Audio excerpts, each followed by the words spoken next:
everyone and welcome back to Learn with Noreen.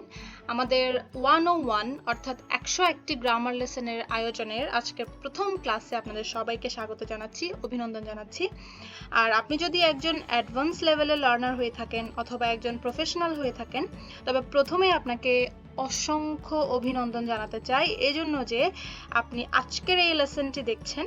এর মাধ্যমে প্রমাণিত হয় যে আপনি একজন হাম্বল এবং ওয়াইজ পারসন, যে কিনা বিশ্বাস করে যে সবসময়ই আমার ডেভেলপমেন্টের সুযোগ রয়েছে।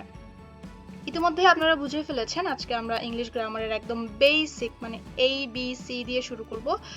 আর ABC নিয়ে একটি কথা বলে নিতে চাই, এই ABC কিন্তু বিভিন্নভাবে বিভিন্ন জায়গায় ইউজ হয়, সেটা আমরা একটু পরে আলোচনা করব।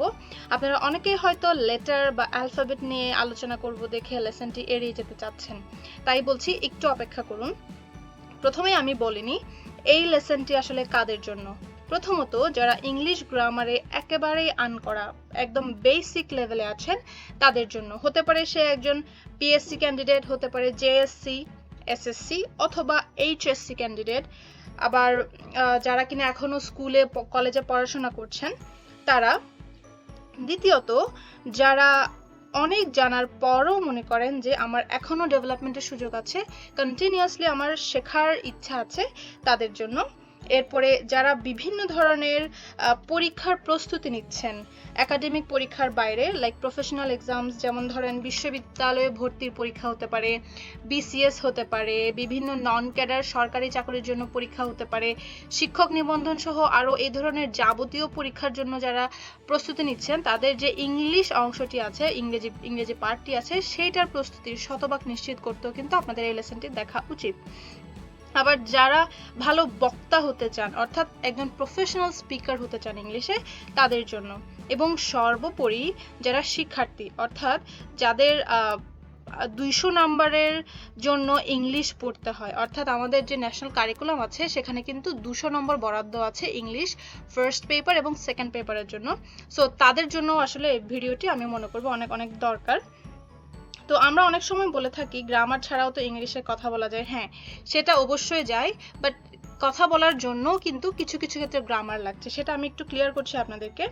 তো আমরা আসলে অনেকেই জানি যে মানে আসলে গ্রামারটা কেন পড়বো, এটা অনেকের প্রশ্ন হতে পারে।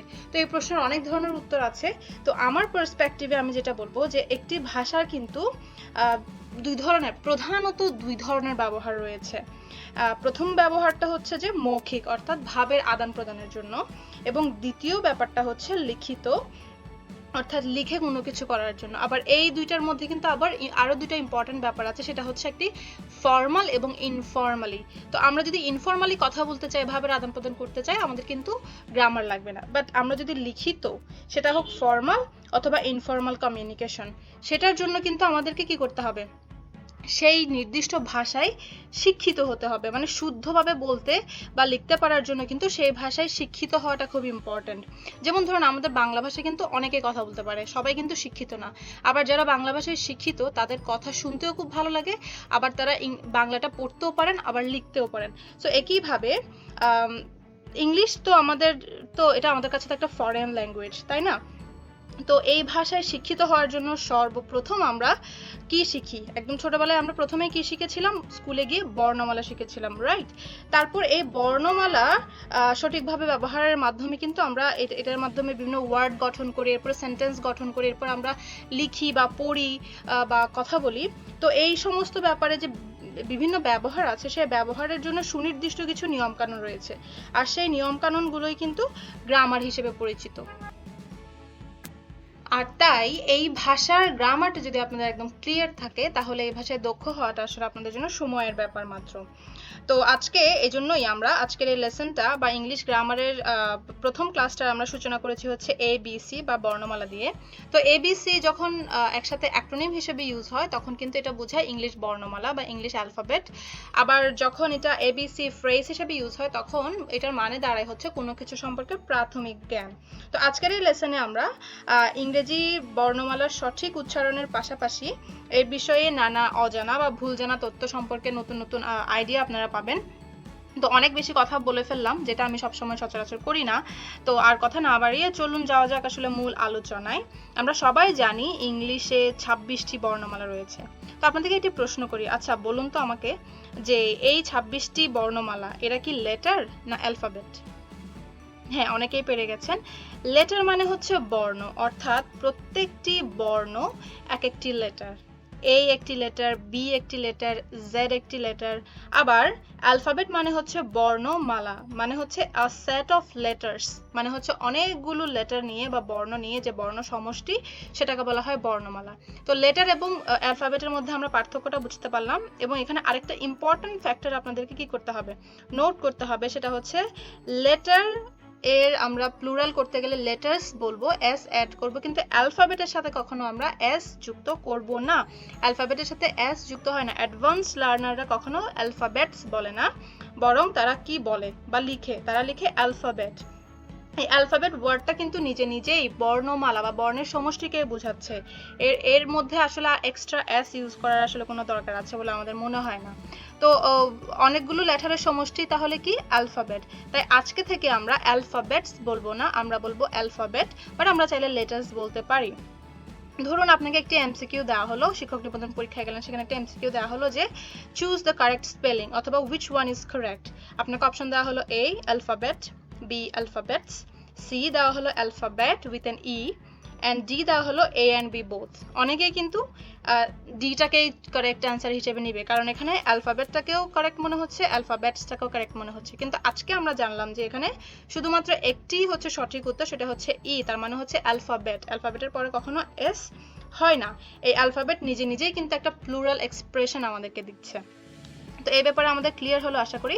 সো আমরা কিভাবে বলতে পারি, like there are 26 letters in the English alphabet. So in English we have capitals and small letter. হ্যাঁ, আমরা জানি যে এখানে ক্যাপিটাল লেটার এবং স্মল লেটার আছে, তার মানে বড় হাতের অক্ষর বা ছোট হাতের অক্ষর বা বর্ণ। হ্যাঁ, এদেরকে কিন্তু আবার কেস নামেও বলা হয়। বিশেষ করে কম্পিউটারে যখন আপনারা যখন যারা সায়েন্স অ্যান্ড টেকনোলজিতে আছেন তারা জানবেন যে আমরা যে কিবোর্ড আছে সেখানে কিন্তু কেস বলা হয়, like upper case, lower case. তো আমরা যদি লেটার বলি তাহলে বলবো কি ক্যাপিটাল লেটার এবং স্মল লেটার। আবার যদি কেস বলি তাহলে বলবো আপার কেস, লোয়ার কেস। দুটাই কিন্তু একই মিনিং বোঝাচ্ছে। ফর এক্সাম্পল আমরা বলতে পারি যে এ, এই যে বড় হাতের এ, এটা একটা কি, এটা একটা ক্যাপিটাল লেটার অথবা একটা আপার কেস। আবার ছোট হাতের এই এ, এটা স্মল লেটার, আবার এটা কি lower case. So now let's go over all the 26 letters of English alphabet. আমরা একটু উচ্চারণটা দেখে নিই। A, B, C, D, E, F, G,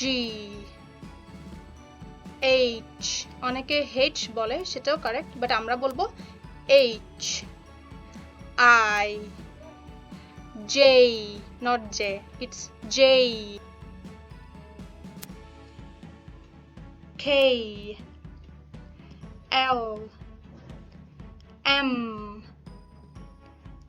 N, O, একটু খেয়াল করুন, not O, O, P, একটু খেয়াল করুন, not P, it's P, একটু বাতাস বের হবে, Q, Q, R, R, S, T, T, U, V, একটু খেয়াল করুন, V, V, W, W, X, X, not X, it's X, Y, and Z. অনেকেই আমরা Z বলি, সেটাও কারেক্ট, বাট আমরা স্বাচ্ছন্দ্য করি, বিশেষ করে যারা ব্রিটিশ স্পেলিংয়ে বা ব্রিটিশ উচ্চারণটা একটু ফলো করে তারা বলে Z। আমরা আবার কিছু কিছু লেটারের উচ্চারণ নিয়ে একটু কনফিউজড হয়ে যাই, যেগুলো একটু একটু একই রকম দেখতে। Let's look at them. This is B, and what's this? This is V. V, দেখুন B তে কিন্তু lips are closed, like B, আর ভি দেখেন আপার টিথ এবং লোয়ার লিপ ভি। সো এরপরে আমরা একটা ওয়ার্ড বলি দেখুন, যেমন book for B and vast for V. এরপরে দেখেন what's this, this is P, again like B, lips are closed, P P. এবং এটা কিন্তু অনেক সময় পি বলে, যেমন পাপা বলে অনেকে, বাট ইট শুড বি ফাফা ফাফা, একটু বাতাস বের হবে। আবার দেখেন এফ এফ, আবার এই ভি এর মতোই আপার টিথ এবং লোয়ার লিপস, ফা F like power and flower. এরপর আসেন এস এবং এক্স নিয়ে, এস এবং এক্স লাইক শি এবং অক্স, অক্সফোর্ড অক্সফোর্ড। এরপরে লাস্ট ওয়ান জেই, জি এবং জি অথবা জেড। বিশেষ করে যারা জি বলেন তারা জি এবং জি এর মধ্যে একটু কনফিউজড হয়ে যান। ইট শুড বি জি মানে হচ্ছে লাইক গুড, আর জেই হচ্ছে জুস অথবা জ্যাম অথবা জাগ, আর জেড জেড হচ্ছে জেব্রা জেব্রা। তো ডিসক্লেইমার, আমি একটু একটা কথা বলে নিতে চাই এখানে। I am not a native English speaker, nor am I a grammarian or a grammar expert. So I'm just an English teacher. I don't have any intention to hurt anyone or hurt others. আবার আমার অত বেশি পাণ্ডিত্য দেখানোর কোনো ইচ্ছা নেই। আমার নিজস্ব অ্যাকসেন্ট থাকতেই পারে, বা আমার আরও অনেক ডেভেলপমেন্টের সুযোগ থাকতে পারে, সুযোগের আরও অনেক ডেভেলপমেন্টের অপশন আছে আমি জানি, এবং আমি চেষ্টা করছি বিভিন্নভাবে নিজেকে আরও ডেভেলপ করার। কিন্তু আসলে আমার ইন্টেনশনটা হচ্ছে যাদের এইসব বিষয়ে খুব বেশি হেল্প দরকার, এবং এই প্যান্ডামিকে অনেকেই বাসায় আছেন, কোনো টিউটর পাচ্ছেন না, আসলে তাদের কথা চিন্তা করেই এই লেসনগুলো বানাচ্ছি, এবং আশা করি তাদের কাছে যদি পৌঁছতে পারি আমার এই কষ্টটা সার্থক হবে। এবং যারা খুব এক্সপার্ট আছেন, বা যাদের কাছে অনেক কিছু দৃষ্টিকটু মনে হচ্ছে, বা যারা অনেক ভুল ধরছেন আমার, তাদের সবাইকে আমি অনুরোধ করবো যে ক্ষমা সুন্দর দৃষ্টিতে একটু দেখবেন দয়া করে। So let's go for another important note. আমরা এই অ্যালফাবেট নিয়ে আরেকটা ইম্পর্ট্যান্ট ইন্টারেস্টিং একটা নোট আপনাদেরকে দিই। হ্যাঁ, অনেকেই হয়তো জানেন, বা অনেকের কাছে এটা নতুন হতে পারে। আই, হ্যাঁ, এ বি সি ডি এর মধ্যে কিন্তু আই, যে আই লেটারটা কিন্তু আমরা জানি যে এটা 9th লেটার, 9 নাম্বার লেটার। এই লেটার অনেক সময় ইটসেলফ মানে একদম একা একা কিন্তু ওয়ার্ড হিসেবেও ব্যবহৃত হয়, ওয়ার্ডের কাজও করে। বিশেষ করে যখন আই মানে আমি হয়, তখন কিন্তু এটা একটা ইন্ডিভিজুয়াল একটা ওয়ার্ড হিসেবে ইউজ হয়। এবং এটার ক্ষেত্রে একটা ইম্পর্টেন্ট নোট আপনাদেরকে মনে রাখতে হবে, যখন আই মানে আমি হবে, এটা কোনো অ্যালফাবেট না, এটা ওয়ার্ড হিসেবে ইউজ হবে, তখন কিন্তু সেন্টেন্সের মধ্যেখানেও কিন্তু এটা আপার কেসে অর্থাৎ ক্যাপিটাল লেটারে সবসময় ইউজ করতে হবে। আমি অনেক স্টুডেন্টদেরকে দেখি যে তারা সেন্টেন্সের মাঝখানে আইকে যখন আমি হিসেবে লিখে তখনও কিন্তু লোয়ার কেসে অথবা স্মল লেটারে লিখে, সেটা কিন্তু এখন আমাদেরকে একটু চেষ্টা করতে হবে শুদ্ধ করার। যেমন ধরুন আমি একটা সেন্টেন্স বলি, do you know that I have a fat dog. এখানে কিন্তু আইটা অবশ্যই কি করতে হবে, ক্যাপিটালাইজ করতে হবে। ধরুন একটি প্রশ্ন আসলো যে find out the error in the below sentence and make it correct. সেন্টেন্সটা দেওয়া হলো, Shama bought me a new dress because she didn't know that I already have one. এখানে আইটা কিন্তু স্মল লেটারে দেওয়া আছে, তো এই ভুলটা আপনাকে ধরে এই আইটাকে কি করে দিতে হবে, ক্যাপিটালাইজ করে দিতে। আবার I am happy, তো এই ওয়ার্ডটা ধরুন এরকম একটা প্রশ্ন আসলো, একটা সেন্টেন্স দিল I am happy, তো ওখানে লিখে দিল what function does I play here. A option word, option B subject, option C letter, option D A and B both. তো এখানে আসলে আপনারা একটু কনফিউজড হয়ে যাবেন যে কোন আনসারটা দিবেন। তো আমরা জানি যে এখানে এটা একটা সেন্টেন্স, এই সেন্টেন্সে আই, হ্যাঁ এখানে সবগুলোই কিন্তু এক একটা লেটার, বলতে গেলে পুরো সেন্টেন্সে যা আছে সবগুলোই লেটার। তো এখানে আই লেটার হিসেবেও ফাইন, ঠিক আছে, বাট মেইন ফোকাসটা থাকবে এখানে এটা একটা ওয়ার্ড এবং এটা একটা সাবজেক্ট। তো আপনার অ্যান্সারটা হবে হচ্ছে A and B, তার মানে হচ্ছে অ্যান্সার হবে ডি। এখানে এটা আই প্রথমত একটা ওয়ার্ড এবং এটা এই সেন্টেন্সের সাবজেক্ট হিসেবে কাজ করছে। তো অন্যান্য লেটারগুলোর মতো কিন্তু এখানে আই যেহেতু মানে সিগনিফিক্যান্ট কোনো রোল প্লে করছে না লেটার হিসেবে আই এর, তাই এটাকে আমরা লেটার এখানে বলবো না। আবার আরেকটা সেন্টেন্স দেখুন, I is the 9th letter of English alphabet. So English বর্ণমালার বা ইংরেজি বর্ণমালার নবম লেটার হচ্ছে আই, বাট এই সেন্টেন্সে কিন্তু I not a letter, like as a word এখানে ইউজ হয়েছে।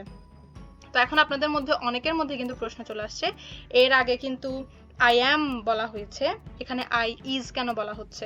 হ্যাঁ, এটাও কিন্তু ইংলিশ গ্রামারের একটি পার্ট। এটা হচ্ছে একটা প্রথম সেন্টেন্সে আই এখানে আমি হিসেবে ব্যবহৃত হয়েছে, দ্বিতীয় সেন্টেন্সে আই একটি অবজেক্ট হিসেবে ব্যবহৃত হয়েছে। তো আসলে এটি গ্রামারের সাবজেক্ট ভার্ব অ্যাগ্রিমেন্ট বলে একটা কথা আছে, সেই জিনিসটা নিয়ে আমরা এখন ডিসকাস করতে গেলে অনেক লম্বা ব্যাপার হয়ে যাবে। তো আমরা যখন সাবজেক্ট ভার্ব অ্যাগ্রিমেন্টে যাব তখন আমি এই ব্যাপারটা দরকার হলে আপনাদেরকে আবার আমি বলে জিনিসটা আরো ক্লিয়ার করে দিব। তো এখন আসি লেটার নিয়ে আমাদের সর্বশেষ আলোচনায়। So among these 26 letters we have 5 vowels and 21 consonants, এটা আমরা সবাই জানি। তো ভাওয়েল গুলো কি কি দেখে নিই একটু। এ, এই, ই, আই, ও, ইউ, তার মানে এই 5টা হচ্ছে ভাওয়েল। তবে আমরা যখন অনেক বড় বড় গ্রামার বই দেখি বা অনেক বিশেষ করে ব্রিটিশ বা আমেরিকান কোনো বড় বড় যদি গ্রামারে আমরা খুঁজি, তখন আমরা দেখব যে ওয়াই এই লেটারটাও কিন্তু ভাওয়েল হিসেবে ব্যবহৃত হয়, সব সময় না, বিশেষ কিছু কিছু ক্ষেত্রে। তাই সেই গ্রামার বইগুলোতে ওয়াই কে অনেক সময় স্পেশাল ভাওয়েল অথবা সেকেন্ডারি ভাওয়েল হিসেবে আখ্যায়িত করা হয়। তার মানে হচ্ছে আমরা মূল ভাওয়েল পাচ্ছি 5টি, এই, ই, আই, ও, ইউ, এবং কিছু কিছু ক্ষেত্রে in special cases or in secondary level Y কেও ভাওয়েল হিসেবে আমরা বলতে পারি। এবং এই বাইরে, এই 6টির বাইরে বাকি 20টি সবগুলোই কিন্তু কনসোনেন্ট, এবং কিছু কিছু ক্ষেত্রে ওয়াইও কনসোনেন্ট হিসেবে ব্যবহৃত হয়। তো ওয়াইটাকে কেন ভাওয়েল হিসেবে নেওয়া হয়েছে সেটা আমরা যখন আর্টিকেল পড়বো তখন আমি আরেকটু ক্লিয়ার করে দেব। তো আপনারা এখন প্রশ্ন করতে পারেন যে আসলে ভাওয়েল বা কনসোনেন্ট এগুলো আলাদা কেন করা হয়েছে বা এগুলোর প্রয়োজনীয়তা কেন? তো গ্রামারিয়ানরা বলেন যে ভাওয়েল ছাড়া কোনো ওয়ার্ড গঠন করা যায় না, সেজন্যই এই ভাওয়েলগুলোকে আলাদা করা হয়েছে কনসোনেন্টস থেকে। যেমন ধরুন আপনারা কয়েকটি উদাহরণ দেখলে দেখবেন, পেন, বল, বেট, এই এই এই 3টা ওয়ার্ড থেকে যদি আপনি ই, এই এবং ই নিয়ে নেন তাহলে কিন্তু এটার অর্থপূর্ণ ওয়ার্ড হচ্ছে না। তো এখানে কিন্তু ভাওয়েলটা দরকার। এবং পরের আরেকটা ওয়ার্ড দেখুন, ক্রাই, ট্রাই, মাই, এখানে কিন্তু এই, ই, আই, ও, ইউ এই 5টা ভাওয়েল নেই, বাট তারপরে এটা একটা ওয়ার্ড হয়েছে কেন? এখানে ওয়াই আছে। সো ওয়াই কি আমরা জেনেছি, ওয়াই হচ্ছে একটা স্পেশাল ভাওয়েল অথবা সেকেন্ডারি ভাওয়েল। তো আবার ভাওয়েলের আরেকটা ইম্পর্টেন্স হচ্ছে, খুব বেশি ইম্পর্টেন্ট, সেটা হচ্ছে ফোনেটিক্স এবং ফোনোলজিতে। তার মানে হচ্ছে আমরা যখন উচ্চারণ করি, কথা বলি ইংলিশে, তখন স্ট্রেস, ইন্টোনেশন, প্রোনাউন্সিয়েশনের ক্ষেত্রে কিন্তু ভাওয়েল সাউন্ডের গুরুত্ব রয়েছে। আসলে পড়ার বা লেখার জন্য আমাদের লেটার বা অ্যালফাবেটের দরকার হয়, কিন্তু উচ্চারণের ক্ষেত্রে বা কথা বলার ক্ষেত্রে আমাদের ফোনেটিক্স এবং ফোনোলজি দরকার হয়। তো এই ভাওয়েল এবং কনসোনেন্টের ব্যাপারে আমরা আরো বিস্তারিত আলোচনা করব। আমরা যখন ফোনেটিক্স বা ফোনোলজি নিয়ে আলোচনা করব সেই ক্লাসগুলোতে আমরা ভাওয়েল বা ভাওয়েল সাউন্ডস, ডিফথংস, কনসোনেন্ট বা কনসোনেন্ট সাউন্ডস নিয়ে আরো বিশদবার আলোচনা করব। তো আমরা জানি যে ইংলিশ গ্রামারের অন্যান্য ক্ষেত্রেও কিন্তু ভাওয়েল এবং কনসোনেন্টের সাথে অনেক সম্পর্ক আছে। একদম আমরা যদি খুব আমাদের পরিচিত একটা ব্যাপার নিয়ে বলি, যেমন ধরুন আর্টিকেল পড়ার সময় কিন্তু আমাদের ভাওয়েল এবং কনসোনেন্টের ব্যাপারে লক্ষ্য রাখতে হবে। সো সেই ব্যাপারে আমরা যখন আর্টিকেল পড়ব তখন বিস্তারিত আলোচনা করব যে আর্টিকেলের সাথে ভাওয়েল এবং কনসোনেন্টের কি রিলেশন এবং এগুলোকে কেন এভাবে ভাগ করা হয়েছে। কারণ হচ্ছে আমি সব পরের জন্য রেখে দিচ্ছি। আমি যদি এই ক্লাসে আর্টিকেল নিয়ে আসি, ফোনেটিক্স, ফোনোলজি নিয়ে আসি, তাহলে কিন্তু আজকে সারাদিনেও আমাদের এই ক্লাসটি শেষ হবে না। তো সেজন্যই আমাকে এখানেই শেষ করতে হচ্ছে। তো আজকে আমরা শিখলাম হচ্ছে ইংলিশের আমাদের ইংরেজির 26টি বর্ণমালা এবং এই অ্যালফাবেট এবং লেটারের মধ্যে পার্থক্য, এবং কিভাবে আমাদের বিভিন্ন ধরনের প্রতিযোগিতামূলক পরীক্ষায় প্রশ্ন আসতে পারে, সেই প্রশ্নের উত্তর আমরা কিভাবে দিব, এবং সঠিক উচ্চারণ শিখেছি, এবং আমাদের অনেকের কনফিউশনও দূর হয়েছে আমি আশা করব। তো এ ব্যাপারে আপনারা আপনাদের মতামত আমাদের কমেন্ট বক্সে জানাতে পারেন, এবং চাইলে আপনারা আমাদের যে ফেসবুক পেজ আছে সেখানেও আপনাদের মতামত জানাতে পারেন, এবং আপনাদের আরও কি দরকার সেটা আমাদেরকে আপনারা রিকোয়েস্ট করতে পারেন। আমাদের কিন্তু এই লেসনটা, গ্রামার লেসনটা কিন্তু একটা রিকোয়েস্টেড লেসন। আপনারা অনেকেই অসংখ্যবার অনেক সাপোর্ট করেছেন, রিকোয়েস্ট করেছেন যে গ্রামার নিয়ে কিছু করার জন্য, সেজন্যই কিন্তু আমাদের এই প্রয়াস। তো আশা করি আজকের এই লেসনে ইংলিশ অ্যালফাবেট এবং ABC রিলেটেড মোটামুটি একটি ধারণা আপনারা পেয়েছেন, এবং এখানে আরও অনেক কিছু শেখার আছে। তো আমি আশা করব আপনারা নিজের তাগিদে চেষ্টা করবেন আরও অনেক কিছু জেনে নেওয়ার। শিখে নেওয়ার। তো আমাদের ফেসবুক পেজে সবাই নিয়মিত আয়োজনে আমাদের সাথে থাকবেন এবং ভালো থাকবেন সবাই। Till the next lesson, stay tuned. Bye bye.